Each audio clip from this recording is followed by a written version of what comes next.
Página 1. La conquista de la pobreza, Henry Hazlitt, 1973. La historia de la pobreza es casi la historia de la humanidad. Los escritores antiguos nos han dejado pocas referencias específicas de ello por considerarlo como cosa sabida. La pobreza era lo normal. En una luminosa descripción, y con un apoyo documental considerable, Hazlitt muestra cómo la pobreza se ha reducido hasta convertirse en un problema residual que afecta solo a una minoría, cada vez más restringida, en los países industrializados. El autor extrae valiosas lecciones del pasado. La antigua Roma, las leyes de pobres en Inglaterra, etc. Muestra cuáles han sido y siguen siendo los principales obstáculos que impiden la eliminación de la pobreza e indica dónde está el verdadero remedio. Capítulo 1. El problema de la pobreza. La historia de la pobreza es prácticamente la historia de la humanidad. Los escritores de la antigüedad nos han dejado muy pocos testimonios porque lo daban como algo sabido por todos. La pobreza era una situación normal. Los modernos historiadores, gracias a los descubrimientos realizados, nos describen a la antigua Grecia y Roma como un mundo en el que las casas carecían de chimeneas y donde las habitaciones se caldeaban durante el invierno gracias a la lumbre que se encendía en el fogón o por medio de un brasero colocado en el centro de la habitación. La estancia se llenaba de humo y, consecuentemente, las paredes, el techo y los muebles se ennegrecían hasta quedar cubierto todo con una capa de hollín. La luz era proporcionada por humeantes lámparas de aceite que carecían de extractor de humos, lo mismo que las casas en las que se utilizaban. El escozor de los ojos era una consecuencia lógica del humo que se respiraba. Las viviendas de los griegos no tenían calor en invierno, no reunían las condiciones higiénicas adecuadas ni contaban con los servicios más elementales para el lavado y la limpieza. 1. La escasez de alimentos y el hambre era algo tan crónico que solamente ha quedado constancia de los elementos considerados como trágicos dentro de un contexto de penuria habitual. La Biblia nos cuenta cómo José expuso a los faraones las medidas que había que tomar para combatir el hambre que se cernía sobre el antiguo Egipto. Durante una época de hambre en Roma, el año 436 a.C., miles de personas hambrientas se arrojaron al Tíber. No mejoraron las condiciones durante la Edad Media. Las viviendas de la clase trabajadora en el medievo eran cobertizos o chozas, y las paredes estaban hechas con unas cuantas tablas ensambladas con lodo y hojas. El techo era un pajizo formado por juncos y caña sobrezo. Las casas constaban de una sola habitación y, a lo sumo, en algunos casos, tenían dos. Las paredes no estaban revocadas, ni existían suelos embaldosados ni techos de cielo raso, ni chimenea ni fogón para el fuego, ni camas. Aquí vivían y morían el dueño de la casa, su familia y los animales. No existían alcantarillado ni desagües en las casas. Solamente había unos desaguaderos sin cubrir que recorrían las calles. Tampoco había instalaciones de agua corriente, y la gente tenía que acudir a abastecerse de agua a la fuente principal del pueblo. Se desconocían las normas más elementales de higiene. El centeno y la avena constituían el alimento básico de una gran mayoría de los europeos. Las condiciones precarias de subsistencia, los contrastes entre la comida ovípara y la inanición, la escasez, la penuria, hambre, crimen, violencia, fiebres aftosas o antrax, escorbuto, lepra, enfermedades tifoideas, guerras, pestilencias y plagas, eran algo tan corriente y normal en la Edad Media que nosotros, desde nuestra perspectiva actual del mundo occidental, somos incapaces de comprenderlo. 2. Además, como un fenómeno habitual, estaba el hambre. Durante los siglos XI y XII, el hambre, en Inglaterra, aparecía como término medio cada 14 años, y el pueblo tuvo que afrontar 20 años de hambre en el breve periodo de 200 años. Durante el siglo XIII se da la misma proporción de épocas de hambre. La subida del precio de los productos incrementa, si cabe, esta proporción. La escasez fue menos intensa durante las 3 centurias siguientes, pero puede afirmarse que desde 1201 hasta 1600 el ritmo se mantuvo constante, 7 épocas de hambre y 10 años de escasez de alimentos a lo largo de cada siglo. 3. Cierto escritor nos ha dejado un resumen detallado de los 22 periodos de hambre que tuvieron lugar en las Islas Británicas durante el siglo XIII, con anotaciones tan concretas como la siguiente: 1235, hambre y peste en Inglaterra, mueren 20.000 personas. En Londres la gente tiene que comer carne de caballo, cortezas de árboles, hierba, etc. 4. La escasez y el hambre aparecen periódicamente en la historia de la humanidad. La Enciclopedia Británica enumera los 31 periodos más catastróficos de hambre desde tiempos antiguos hasta 1960. 5. Veamos los que tuvieron lugar desde la Edad Media hasta finales del siglo XVIII. 1005, hambre en Inglaterra. 1016, hambre en toda Europa. 1064-1072, 7 años de hambre en Egipto. 1148-59, 11 años de hambre en la India. 1344-45, trágico periodo de hambre en la India. 1396-1407, nuevo periodo de hambre en la India, conocido con el nombre de Durga Devi, que duró 12 años. 1586, hambre en Inglaterra, que dio lugar a la creación de la llamada Ley de Pobres. 1661, hambre en la India, no llovió durante 2 años. 1769-70, trágica etapa de hambre en Bengala, pereciendo 1/3 de la población, 10 millones de personas. 1783, nueva época de hambre en la India conocida por el nombre de Kalisa. 1790-92, el hambre llamada de Jubara o de la calavera, también en la India se llamó así porque era tal la abundancia de cadáveres, que resultaba imposible enterrarlos a todos. Esta enumeración resulta incompleta y también lo sería probablemente cualquier otra. Por ejemplo, durante el invierno de 1709, murieron en Francia, según las estadísticas de aquella época, más de 1 millón de personas en una población total de 20 millones. 6. Concretamente, en el siglo XVIII Francia sufrió 8 periodos de hambre que culminaron con la pésima cosecha de 1788 y que fue uno de los desencadenantes de la Revolución. Pido perdón por describir con tanto detalle esta imagen de la miseria humana. He creído conveniente hacerlo así, porque esa impresionante escasez es la manifestación más evidente e intensa de la pobreza, y una descripción de este tipo era necesaria para recordar las espantosas dimensiones y la persistencia de este mal. En 1798, un joven clérigo rural inglés, Thomas R. Malthus, reflexionando sobre esta triste historia, publicó como anónimo un ensayo sobre los principios de la población y su repercusión sobre el perfeccionamiento futuro de la sociedad. Los puntos centrales de su doctrina son los siguientes: existe una constante tendencia en la población a crecer por encima del abastecimiento de alimentos y de producción. A menos que la humanidad se imponga un autocontrol, la población rebasará siempre el límite de subsistencia y se verá arrastrada a la enfermedad, a la guerra y, finalmente, al hambre. Malthus fue un economista pesimista que consideró la pobreza como algo inevitable para la mayoría de los seres humanos.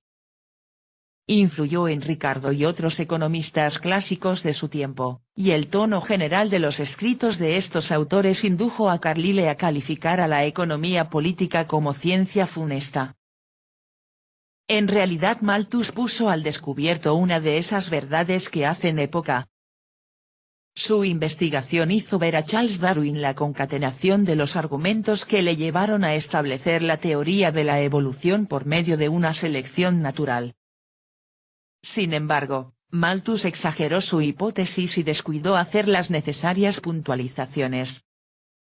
No acertó a ver que si, como sucedía en su propio país, Inglaterra, se logra contar con una modesta acumulación de capital y se consigue ahorrar un pequeño excedente y, además, existe libertad política y protección a la propiedad, esta energía liberada, pensamiento e inventiva, acaba por multiplicar, en forma acelerada y espectacular, la producción per cápita, superando con mucho lo que hubiera podido alcanzarse o soñarse en el pasado.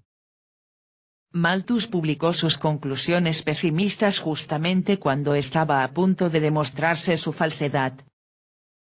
La Revolución Industrial. La Revolución Industrial había comenzado, pero nadie era consciente todavía de ello ni mucho menos se la conocía por ese nombre. Una de las consecuencias del aumento de la producción fue un crecimiento sin precedentes de la población. Se calcula que el número de habitantes de Inglaterra y del país de Gales era, en 1700, de 5.500.000 aproximadamente. En 1750 llegaban a los 6.500.000. Cuando, en 1801, se realizó el primer censo, había ya 9 millones. En 1831, la cifra era de 14 millones. En la segunda mitad del siglo XVIII, la población había aumentado en un 40%, y durante las 3 primeras décadas del siglo XIX superó ya el 50%. Tal incremento no era la consecuencia de un cambio radical en el número de nacimientos, sino de un notable descenso en el índice de mortalidad. Aumentó la producción de alimentos y surgieron otros recursos que ayudaban a abastecer a un mayor número de personas. 7. Este crecimiento acelerado de la población continuó. La enorme explosión demográfica durante el siglo XIX no tiene precedentes en toda la historia de la humanidad. En un solo siglo la humanidad aumentó en su cifra global más de lo que lo había hecho durante los millones de años anteriores. 8. Pero hemos de seguir adelante con nuestra historia. Nos preocupa más la larga historia de la pobreza e indigencia humanas que el breve relato de cómo la humanidad comenzó a liberarse de ella. Prosigamos, por tanto, la enumeración de esos periodos de hambre tomando ahora como punto de partida el comienzo del siglo XIX. 1838, terrible etapa de hambre en las provincias noroccidentales de la India, Uttar Pradesh, con 800.000 víctimas. 1846–47, hambre en Irlanda, como consecuencia de una desastrosa cosecha de patatas. 1861, hambre en el noroeste de la India. 1866, hambre en Bengala y Orissa, que produjo 1 millón de víctimas. 1869, hambre en Rajputana, con 1,5 millones de muertos. 1874, hambre en Bihar, India.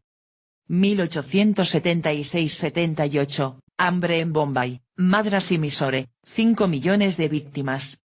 1877–78, hambre en el norte de China, se calcula que perecieron 9,5 millones de personas. 1887–89, hambre en China. 1891–92, hambre en Rusia. 1916, hambre en China.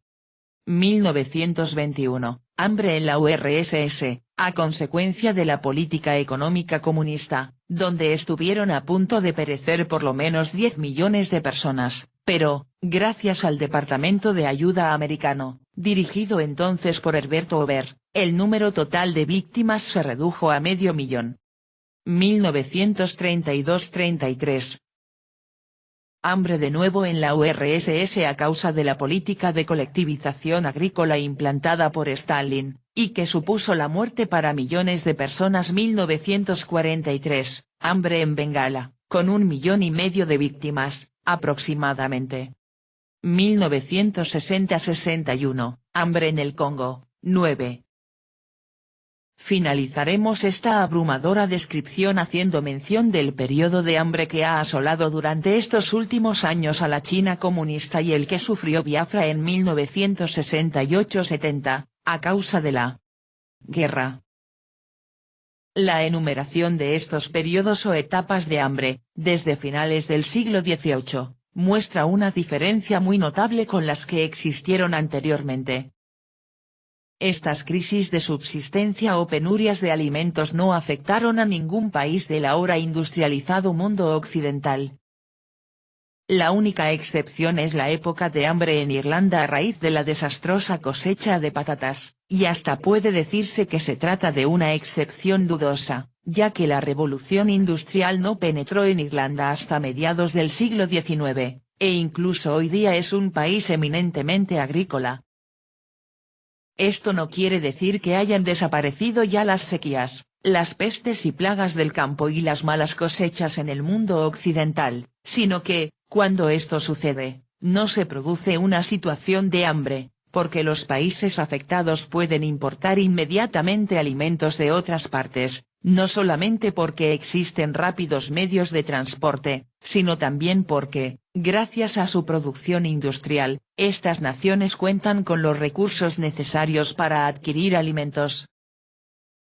Actualmente, en el mundo occidental, la pobreza y el hambre, que hasta mediados del siglo XVIII eran notas comunes a toda la humanidad, han quedado reducidas a una situación tangencial que solamente afecta a una minoría, e incluso esa minoría va siendo cada vez menor.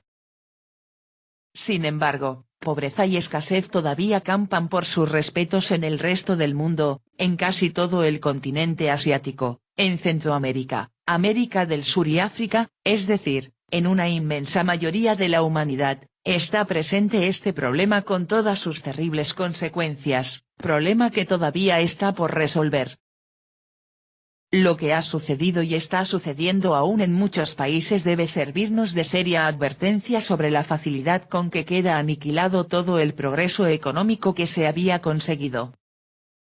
La absurda interferencia gubernamental obligó a Argentina, en otros tiempos el principal productor y exportador de carne, a limitar el consumo doméstico de carne de vacuno a semanas alternas. La Unión Soviética, uno de cuyos principales problemas económicos, antes de que se implantara la colectivización, era encontrar mercado para exportar sus excedentes de cereales, se ha visto obligada a importar trigo de los países capitalistas. Podríamos seguir citando otros ejemplos sobre las ruinosas consecuencias derivadas de una política gubernamental de miras estrechas. Parmalee Prentice, hace más de 30 años, subrayó que la humanidad había sido rescatada de un mundo de escasez tan rápidamente que los hijos ignoraban cómo habían vivido sus padres. Aquí radica, ciertamente, una de las explicaciones del descontento por las actuales condiciones de vida del que se habla con tanta frecuencia, ya que las personas que jamás han conocido la escasez en la que el mundo vivió durante muchos siglos son incapaces de valorar, en su verdadero contexto, la abundancia que ahora existe y hasta llegan a sentirse desgraciados porque no tienen más. 10. Qué proféticas resultan estas frases aplicadas en este momento a la actitud de la juventud rebelde en la década de los años 60. El gran peligro actual es que la impaciencia y la ignorancia se alíen y destruyan, en una sola generación, el progreso que innumerables generaciones de la humanidad tardaron tanto tiempo en conseguir. Aquel que no puede recordar el pasado está condenado a repetirlo. Página 13.